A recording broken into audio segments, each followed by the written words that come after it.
Hello, and welcome back to the Easy Speak podcast. I'm so glad you're here with us today.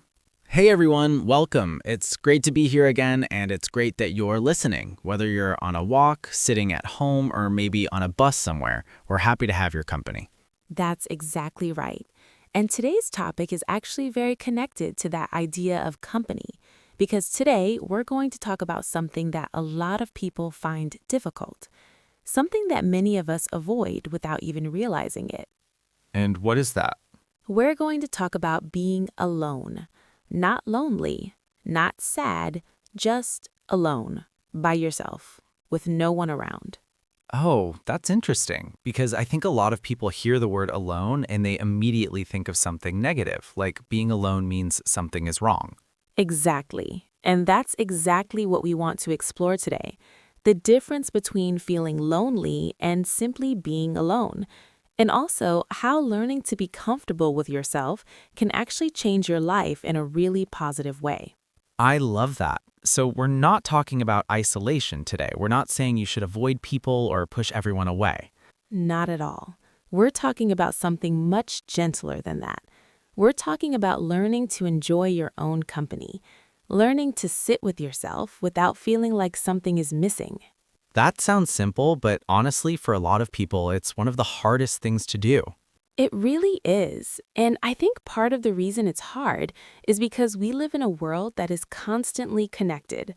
Our phones are always in our hands. There's always a notification, always a message, always some kind of noise asking for our attention. Right. So the idea of just sitting quietly with yourself without music, without your phone, without anything to distract you feels almost uncomfortable, like something is wrong.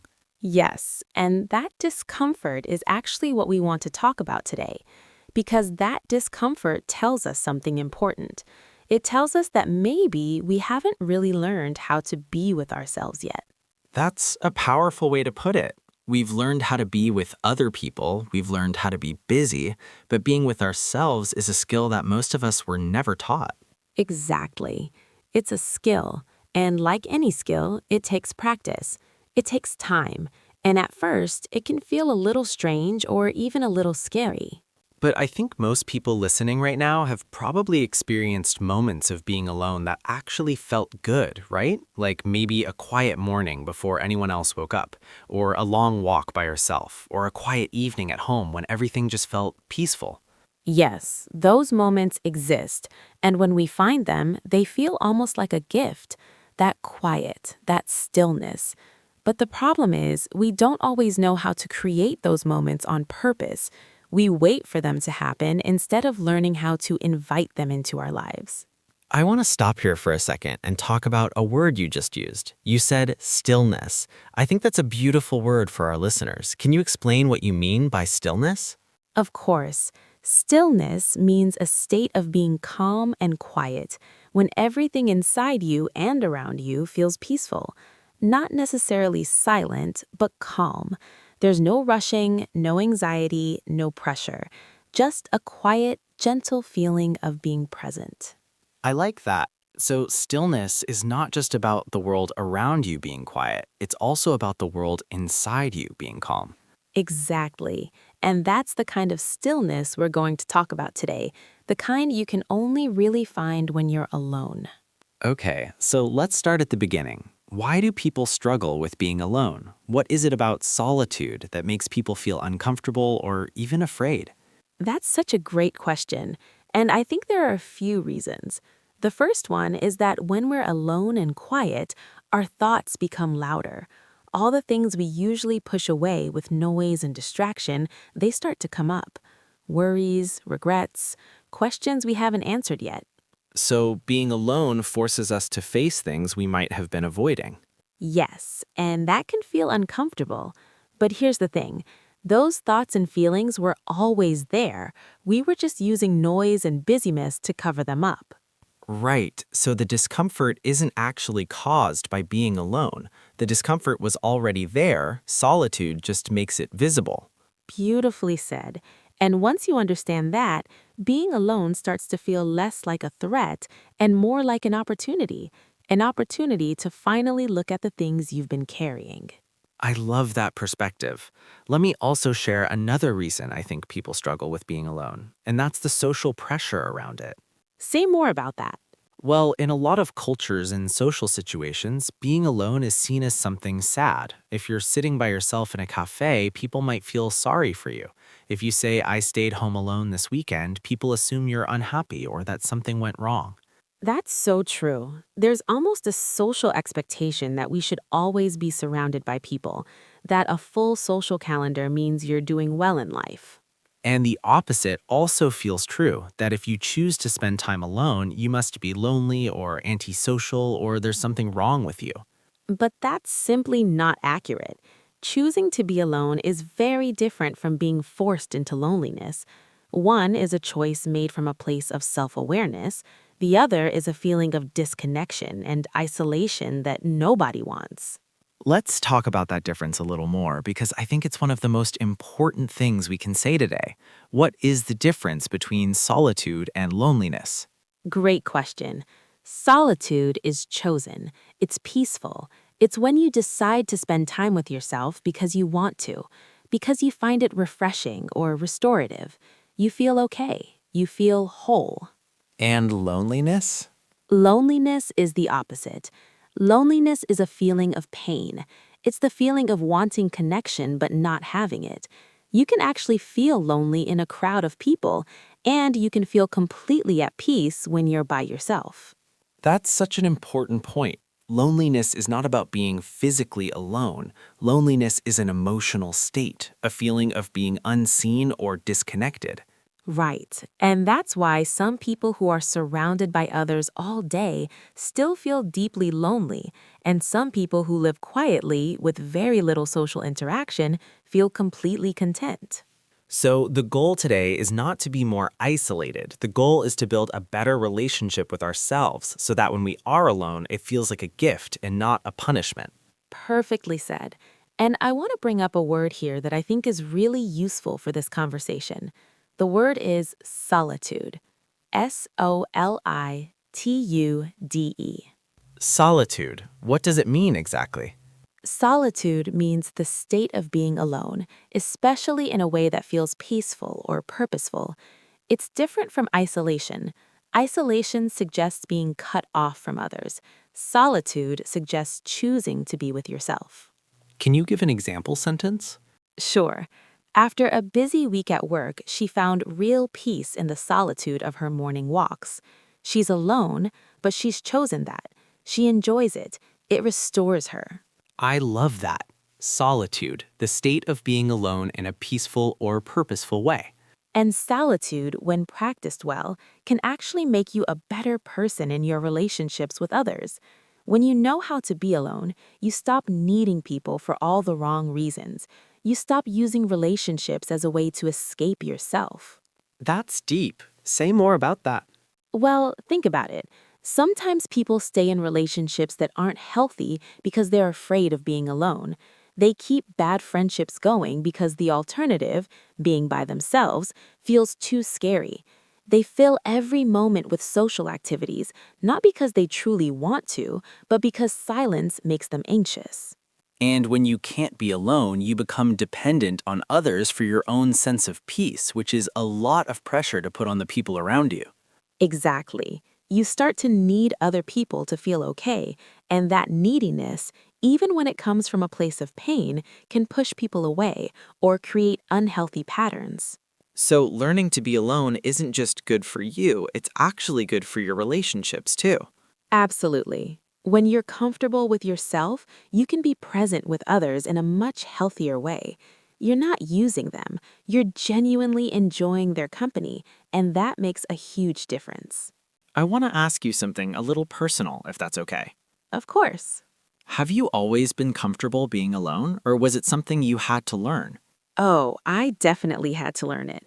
When I was younger, I hated being alone. I always wanted to be around people. I needed noise, I needed activity.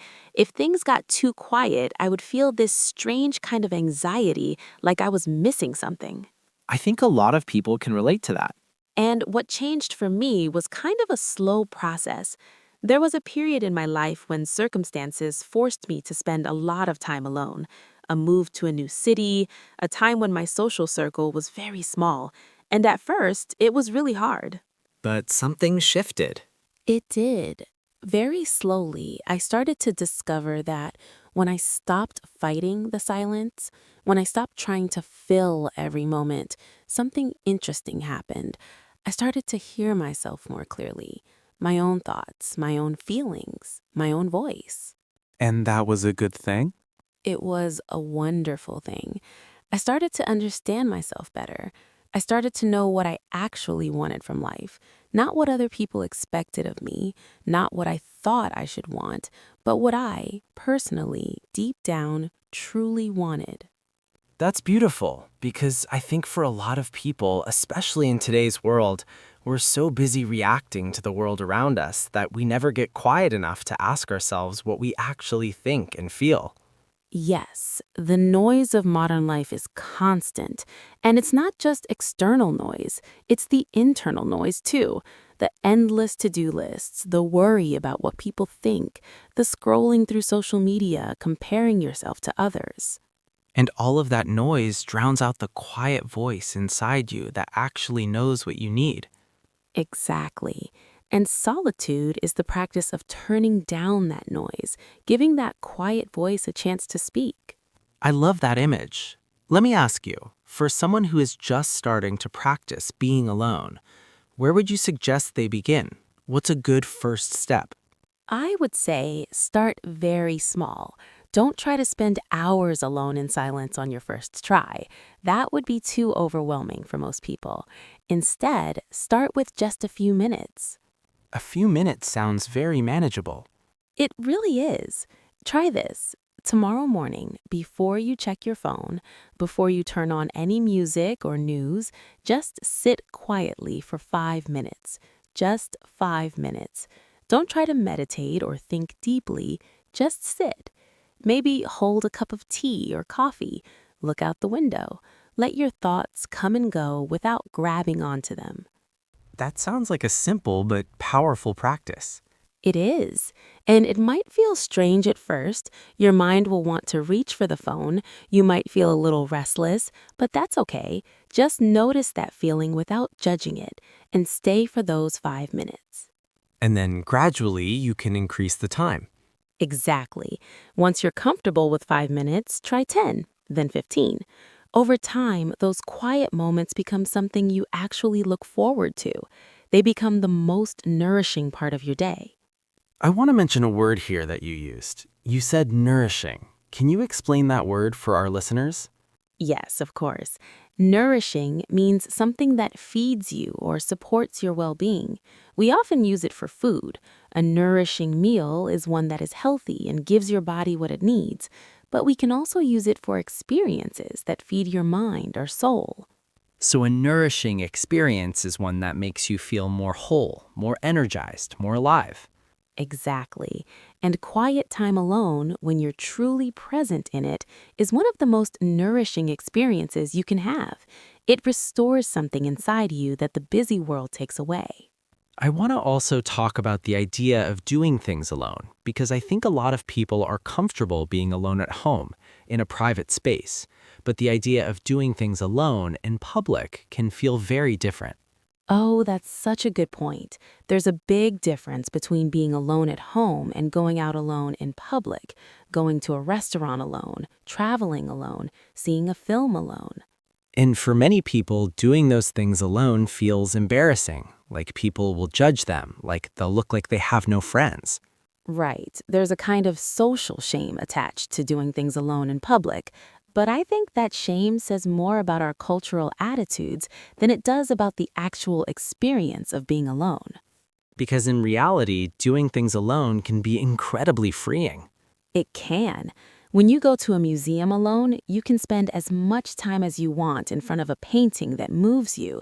You don't have to rush for anyone. You don't have to explain why you love it. You can just be completely present in your own experience. I actually did something like that once. I went to a coffee shop alone and brought a book. And I remember feeling a little self-conscious at first, like people are going to think I'm lonely. And what happened? After about 15 minutes, I completely forgot to care. I was so absorbed in my book and my coffee, and honestly, it was one of the most relaxing afternoons I've had in a long time. That's the experience so many people discover when they try it. The anxiety beforehand is almost always worse than the reality. And I think part of what makes doing things alone so valuable is that it forces you to be present. When you're with someone else, you're often focused on the conversation, on their experience, on managing the social situation. When you're alone, all of that falls away, and you can just experience what's in front of you. That's a wonderful observation. Being alone actually sharpens your awareness of the world around you. You notice more, you feel more, because there's no social layer filtering the experience. Let's talk about something that I think a lot of people struggle with when they're alone, and that is the mind. Because for many people, the problem with being alone is not the silence outside, it's the noise inside. Yes, this is one of the most common challenges. When there's no external distraction, your mind starts to produce its own noise. Thoughts start to spin, sometimes anxious thoughts, sometimes sad thoughts, old memories, old worries. And that can feel very overwhelming, especially if you're not used to it. It can. And this is why some people are actually afraid of being alone, not because of the physical solitude, but because of what their own mind does in that space. So, how do you handle that? How do you deal with a busy or difficult mind when you're alone? I think the first step is to not fight it, because when we try to push away our thoughts, they usually come back stronger. It's like trying to hold a ball underwater. The harder you push it down, the more forcefully it comes up. So, instead of pushing the thoughts away, you let them be there. Yes, you acknowledge them, you notice them. You can even speak to them gently, something like, "Oh, there's that worry again. Hello, I see you." And then you let it pass without getting swept up in it.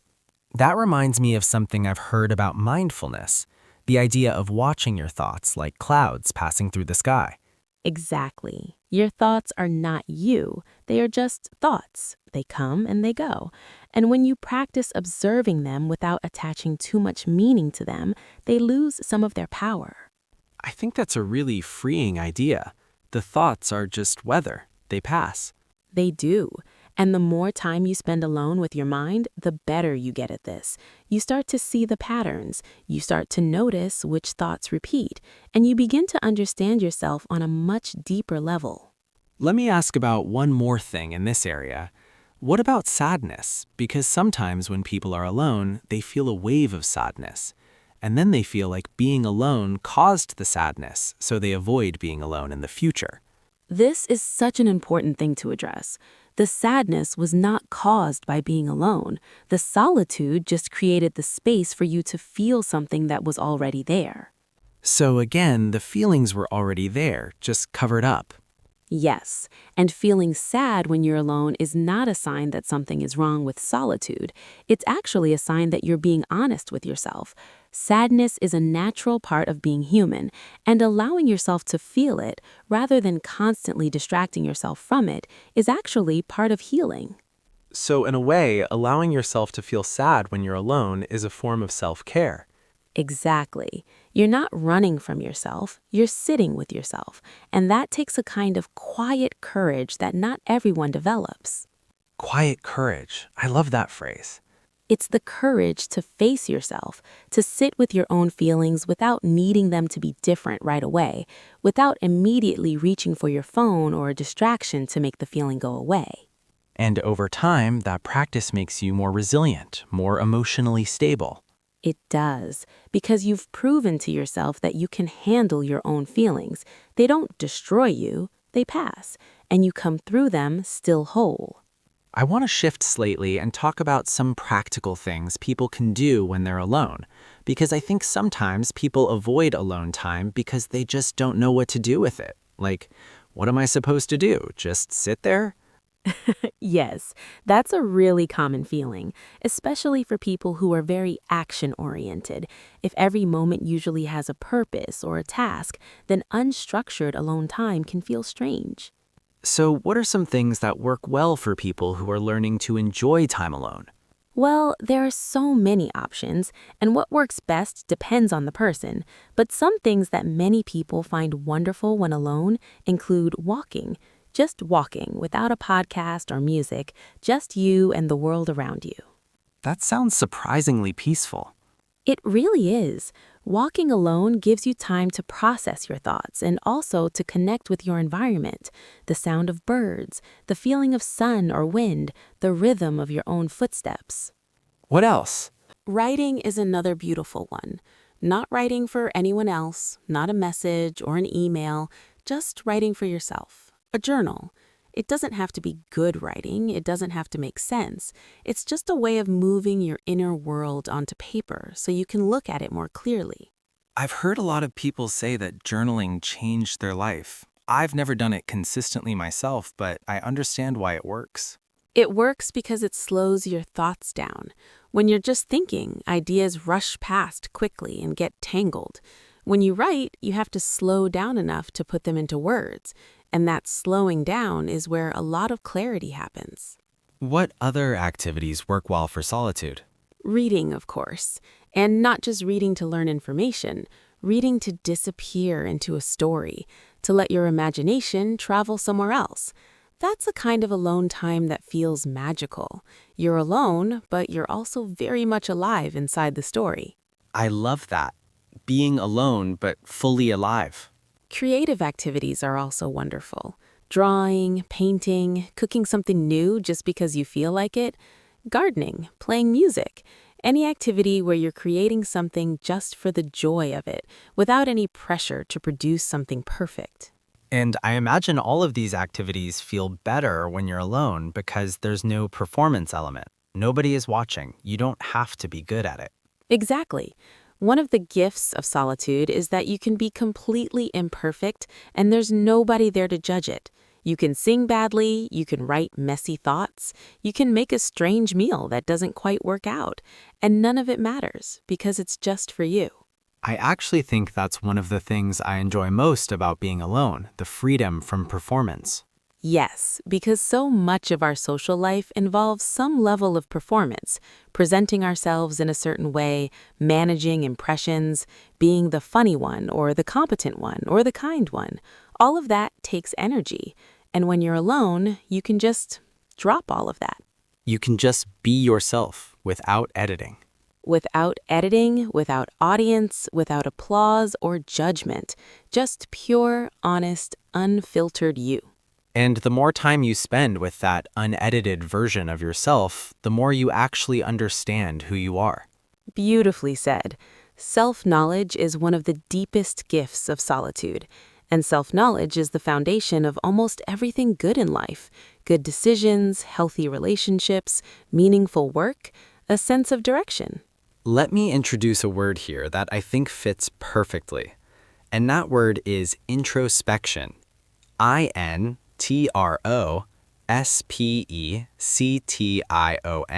That's a wonderful word. What does it mean? Introspection means looking inward, examining your own thoughts, feelings, and motivations, trying to understand yourself from the inside out. Can you give an example sentence? Sure. Regular introspection helped him understand why he kept repeating the same mistakes. He looked inward. He asked himself difficult questions, and that honest self-examination helped him change. Introspection. And solitude is the natural environment for introspection. It's hard to truly look inward when the world is constantly demanding your attention outward. I want to talk about something that I think is really relevant to a lot of younger people and honestly to people of all ages. And that's the relationship between social media and the ability to be alone. Oh, this is such an important conversation because I think social media has made being alone much harder than it used to be. How so? Well, social media is always there, in your pocket. Anytime a moment of silence comes, you can fill it immediately. Waiting for a coffee, standing in a queue, lying in bed before sleep. The phone is always available to fill that space. And it fills that space so instantly and so easily that we never have to experience even a few seconds of stillness. Right, and over time, our tolerance for quiet goes down. We become accustomed to constant stimulation, so when the phone is not there, even a minute of stillness feels uncomfortable. And I think social media also creates another problem for being alone. It constantly shows you what other people are doing, and that can trigger FOMO, which I'm sure many of our listeners know. But for those who don't, FOMO means fear of missing out. Yes, you're sitting alone at home and you open social media and you see that your friends are at a party or on a beautiful trip or having dinner together.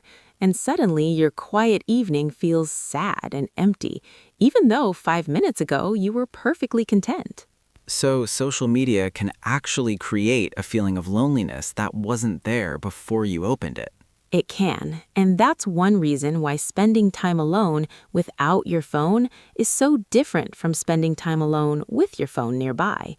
The phone changes the quality of your solitude completely. So, one of the practices of learning to be alone might actually be practicing being without your phone. Exactly. Even for short periods, put the phone in another room, go for a walk without it, eat a meal without it.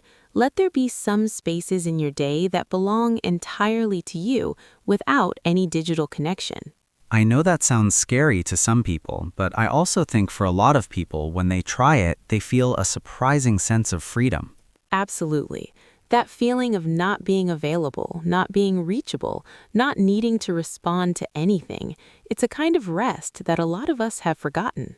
Let's talk about something connected to all of this, which is the relationship between being alone and creativity. Because I know a lot of artists, writers, and creative people talk about the importance of solitude for their work. Yes, there is a deep connection between solitude and creativity. Many of the great thinkers, writers, and artists in history spent significant amounts of time alone, not because they were antisocial, but because they understood that creativity needs quiet space to breathe. Can you say more about why solitude supports creativity? When your mind is constantly occupied with social interaction and external demands, there's no room for original ideas to form. Creativity often happens in the spaces between things, in the pauses, in the quiet moments when your mind is relaxed and not focused on any particular task. I've heard this called the shower effect, the idea that great ideas often come in the shower, or while you're walking, or just before you fall asleep, moments when your mind is quiet and free. Yes, exactly. And scientists have actually studied this. When your brain is in a relaxed, unfocused state, it does something called default mode processing, which basically means it starts to make connections between ideas that it wouldn't normally connect when it's focused on a specific task. So the wandering mind is actually doing creative work. It is. The wandering mind is connecting dots that the busy, focused mind never sees. And you can only access that state when you allow yourself to be quiet and alone and unoccupied. So if you want to be more creative, one of the best things you can do is spend more time doing nothing. In a way, yes. Productive nothing. Time that has no goal, no output, no achievement. Time that is just for being. And in that being, something new often emerges. I think a lot of people feel guilty about that, though, about doing nothing, because we live in a culture that values productivity very highly. That's so true. The idea of sitting quietly without producing anything can feel wasteful, like you should be using that time for something. There's almost a cultural pressure to be constantly busy, constantly productive, constantly achieving. And that pressure makes solitude feel like laziness instead of wisdom. Exactly. But rest is not laziness. Stillness is not emptiness. Quiet is not absence. These are all forms of inner work that are just as important as any external achievement. And actually, you cannot sustain external achievement for long without inner rest. They go together. They absolutely do. Every person who performs at a high level, whether in sports, in art, in business, in leadership, will tell you that their rest, their quiet time, is just as essential as their work time. So being alone well is actually part of performing well. Yes. Think of it like a battery. You cannot keep giving energy if you never recharge. And solitude, true, deep solitude, is one of the most powerful ways to recharge. I want to bring up something that I think a lot of our listeners might be thinking about right now, which is the role of culture and our relationship with solitude. Because I know that in many cultures, especially some Asian and Latin American and African cultures, there is a very strong emphasis on community, on family, on being together. And in those cultures, being alone can feel particularly strange or even wrong. That's such an important point, and I want to be sensitive about it because cultural values around community and togetherness are beautiful. The idea of always having family around, always being connected to your community, always sharing meals and space, those are deeply human and deeply valuable things. But even within a strong community culture, every person has an inner world that belongs to them. And if that inner world is never given any space, it can become neglected, even when you're surrounded by people who love you.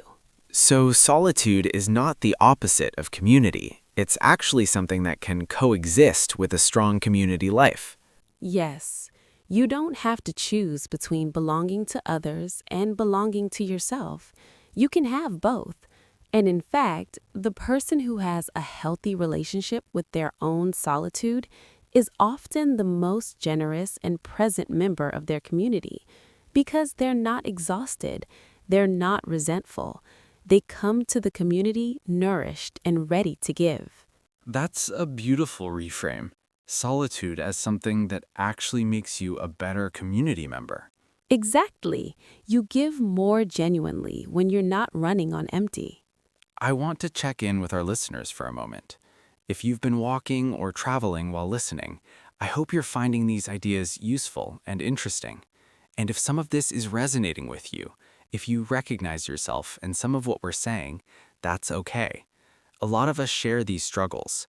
You are not alone in finding it hard to be alone. That's a lovely paradox. You're not alone in finding it hard to be alone. Right. And the fact that you're listening to this, that you're open to exploring this topic, that already says something positive about your willingness to grow and understand yourself better. Absolutely. Just being curious about your inner life is a form of self-respect. It says, I matter. My inner world matters. My feelings and thoughts deserve some attention. Now, I want to talk about relationships for a moment, because I think one of the most interesting effects of learning to be alone is what it does to your relationships with other people. And you touched on this earlier, but I want to go deeper. Yes, let's, because I think this is where the practice of solitude shows some of its most surprising benefits. So, how does learning to be alone change your relationships? In so many ways. First, as I mentioned before, when you're comfortable alone, you stop choosing relationships out of fear. You stop keeping people in your life just because you're afraid of the alternative. And that means the relationships you do have become much more conscious and chosen. So, the quality of your relationships improves. It really does, because you're there because you genuinely want to be, not because you need the relationship to feel okay. That changes the whole dynamic. Completely. And there's another thing. When you spend time alone with yourself regularly, you become more aware of your own patterns, your emotional reactions, your triggers, the things you do that don't serve you or the people around you. And that self-awareness helps you in relationships. Tremendously, because instead of just reacting from habit, you start to respond with more intention. You catch yourself before saying something you'll regret. You understand why you're upset before you direct that upset at someone else. You take responsibility for your own emotional state instead of expecting others to manage it for you. That's emotional maturity. And it sounds like solitude is actually a school for emotional maturity. I love that. It is. Spending time honestly with yourself is one of the most accelerated paths to growing up emotionally. which is why you can have people who are 50 years old but emotionally still quite young because they've never spent any real time looking inward. And you can have people who are 25 who seem remarkably mature because they've done the inner work. Inner work. That's another phrase worth pausing on. Yes, inner work is the practice of looking honestly at your own mind, emotions, beliefs, and behaviors. It's the work you do on yourself that nobody else can see. Therapy is one form of inner work. Journaling is another. Meditation, honest reflection, time alone with your own thoughts. And it's called work for a reason, because it's not always comfortable. It takes effort and honesty. It does, but the results are extraordinary. People who do their inner work consistently become more peaceful, more grounded, more genuinely kind, not because they're performing kindness for others, but because they've worked through enough of their own pain that they're not carrying it into every relationship. I want to bring up something that I've been thinking about as we've been talking, and it's a concept I heard somewhere that I found really interesting. The idea of being your own best friend. Oh, I love this idea. Say more about it. Well, most people have a very different relationship with themselves than they do with their friends. If a friend makes a mistake, you're kind to them, you comfort them, you tell them it's okay, that they'll learn and do better. But when you make a mistake, many people are incredibly harsh with themselves, self-critical, even cruel. Yes, the internal voice for many people is much less kind than the voice they use with others. And one of the practices of learning to be alone, of developing a better relationship with yourself, is learning to treat yourself with the same kindness and compassion you would offer a good friend. That's a beautiful practice, and it starts with noticing the voice, that critical inner voice that calls you stupid or worthless or hopeless when things go wrong. Noticing it and asking, would I say this to someone I love? If the answer is no, then you don't have to accept it from yourself either. And replacing that voice with something kinder doesn't mean you're lowering your standards or making excuses. It means you're creating a more supportive inner environment, one where growth is actually possible. Because you can't grow well under constant self-attack. You grow best in a climate of honesty combined with compassion. You need to be able to see your mistakes clearly and also believe that you can do better, both things at once. I want to introduce a word here that captures this idea, and the word is self-compassion. Self-compassion.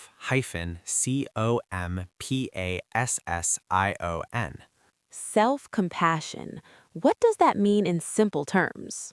Self-compassion means treating yourself with kindness and understanding, especially when you're going through difficulty or when you make mistakes. It's not about being arrogant or thinking you're perfect. It's about acknowledging that being human is hard, that everyone struggles, and that you deserve the same care you would give to others. Can you give an example? Of course, instead of feeling ashamed about her failure, she practiced self-compassion and reminded herself that failure is part of learning. She didn't pretend the failure didn't happen, she just responded to it with kindness instead of cruelty. Self-compassion.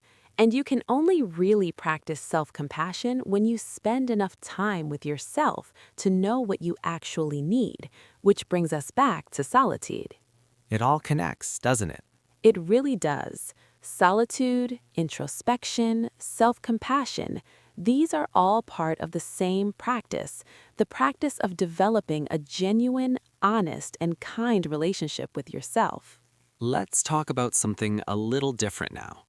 I want to ask about the relationship between solitude and spirituality, because I know that across many religious and spiritual traditions, being alone and being quiet is considered very important, almost sacred.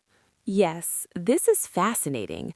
Almost every major religious tradition in the world includes some practice of solitude or contemplation. In Islam, there is the concept of khalwa, which is spiritual retreat, spending time alone in prayer and reflection. The Prophet Muhammad, peace be upon him, used to spend time alone in the cave of Hira before he received revelation.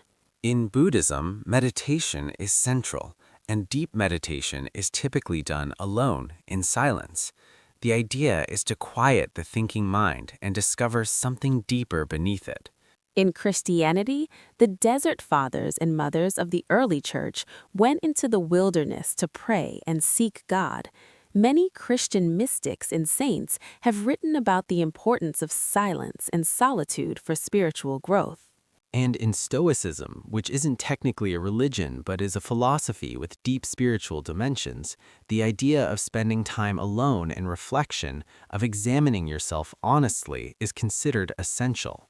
What all of these traditions have in common is a recognition that there is something inside the human being that cannot be reached when the world is loud, something deep and essential, and to find it, you have to get quiet.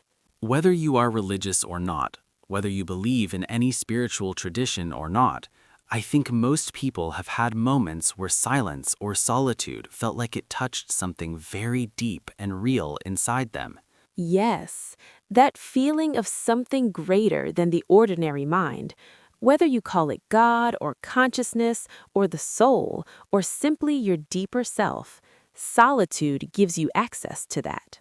And I think this is part of why human beings throughout history have always needed solitude. It's not just psychological, it's not just about mental health, it's almost a spiritual need, a need to return to something essential in yourself. Beautifully put. And when that need is ignored for too long, people start to feel something is missing, not socially, not materially, but deeper than that. A kind of spiritual hunger that no amount of busyness or entertainment can satisfy. I think that's one reason why so many people feel empty when their lives look successful from the outside. They have everything they thought they wanted, but they've never been quiet enough to find what they truly needed. Yes, external success without. The voice of truth. Yes, and truth is not always easy to hear, but it is always, ultimately, liberating. Because you cannot build a truly good life on anything less than truth. I want to start moving toward the end of our conversation, but before I do, I want to ask one more question that I think will be really practical for our listeners. What do you do when being alone starts to feel truly lonely, when the solitude stops feeling peaceful and starts feeling painful? That's such an honest and important question because this happens. Even for people who have developed a good relationship with solitude, there are times when being alone shifts from peaceful to painful, and that needs to be handled differently. So what do you do? The first thing is to acknowledge it honestly. Don't pretend you're fine when you're not. Don't tell yourself you should feel peaceful just because you're supposed to be practicing solitude. If it hurts, it hurts. That's real. And once you've acknowledged it, Reach out. Genuinely reach out. Call someone you trust, not just to fill silence, but to actually connect. Say, I'm feeling lonely right now. I needed to hear a friendly voice. Most people, when they hear that, are deeply moved because it's honest, it's vulnerable, and it allows for real connection. So part of knowing how to be alone is also knowing when you need people. Exactly. The practice of solitude is not about becoming an island. It's about having enough self-awareness to know what you need. Sometimes you need quiet. Sometimes you need company. And the wisdom is in knowing the difference. And being able to reach out for connection from a place of genuine need is actually a form of strength, not weakness. Absolutely. Vulnerability is courage. Saying I need people is not the opposite of independence. It's a mature recognition of our human nature. We are social beings. We need each other. The goal is not to need nothing from anyone. The goal is to need in healthy, conscious ways. I think that's such a freeing idea. You don't have to choose between solitude and connection. You need both. You do, like breathing in and breathing out. Solitude is the inhale. Connection is the exhale. You need both. The rhythm of both is what creates a balanced, full life. That is such a beautiful way to put it. The inhale and the exhale. I love that image. And just like breathing, if you do too much of one and not enough of the other, you get out of balance. Too much solitude and you become isolated. Too much social activity and you become depleted. The art is in finding your own rhythm. And that rhythm will be different for everyone. Some people are naturally more introverted and need more alone time. Others are more extroverted and recharge primarily through connection. But everyone needs some of both. Yes, even the most social, extroverted person needs some quiet time to process and restore. And even the most introverted person needs some connection to feel fully alive and part of the world. Let's start to bring this conversation home. Before we wrap up, I want to reflect on some of the most important ideas we've talked about today, because we've covered a lot of ground. We really have. Where would you like to start? I think the biggest idea for me is the distinction between loneliness and solitude, the reminder that being alone is not the same as feeling lonely, and that choosing to be alone, consciously and peacefully, is actually a sign of emotional health. Yes, and that choosing solitude doesn't mean rejecting other people. It means valuing your relationship with yourself enough to give it time and space. Another thing that struck me was the idea of solitude as a skill, not something you either have or don't have, but something you practice and develop over time. Yes, and like any skill, you start where you are, not where you wish you were. Small steps, 5 minutes of quiet in the morning, a walk without your phone, a meal eaten slowly without distraction. And the vocabulary moments we shared throughout today's conversation: stillness, solitude, nourishing, introspection, self-compassion. These are all words that describe the inner life we've been talking about, the life that can only be truly discovered when you give yourself some space to look inward. Those words are worth keeping, worth returning to, because they describe something real and valuable in your own life, not just as concepts, but as living experiences.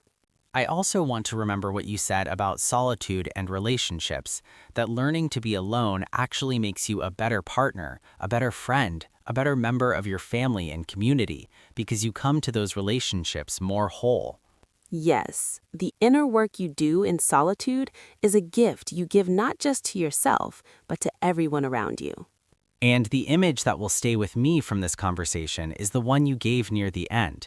Solitude as the inhale, connection as the exhale. Both are necessary, both are beautiful, and the art of living well is finding the right rhythm between them. I hope everyone listening today feels encouraged, not to become more isolated, but to become more at home in yourself, to create some quiet spaces in your day where you can hear your own voice, where you can feel your own feelings without running from them, where you can simply be without performing or producing or proving anything to anyone. You deserve that. That time belongs to you. And if today's conversation made you think about your own relationship with solitude, whether you avoid it, whether you crave it, whether you recently had a moment of beautiful stillness that surprised you, we would love to hear about it. Yes, here is our reflection question for today.